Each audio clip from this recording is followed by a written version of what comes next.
Assembly election ನಲ್ಲಿ ಸೋತಿರುವಂತಹ ಬಿಜೆಪಿಯ ಅಭ್ಯರ್ಥಿ ಕಾರ್ಯಕರ್ತರ ಮಧ್ಯೆ ಭರ್ಜರಿ ಭಾಷಣ ಮಾಡಿ ತೊಡೆ ತಟ್ಟಿದ್ದಾರೆ.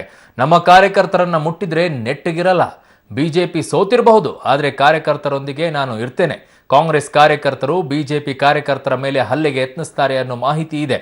ಹಾಗೇನಾದರೂ ಆದ್ರೆ ಪರಿಸ್ಥಿತಿ ನೆಟ್ಟಗಿರಲ್ಲ ಅಂತ ಆನೇಕಲ್ನಲ್ಲಿ ನಡೆದ ಕಾರ್ಯಕ್ರಮದಲ್ಲಿ ಬಿಜೆಪಿಯ ಸೋತ ಅಭ್ಯರ್ಥಿ ನಾರಾಯಣಸ್ವಾಮಿ ತೊಡೆ ತಟ್ಟಿದ್ದಾರೆ.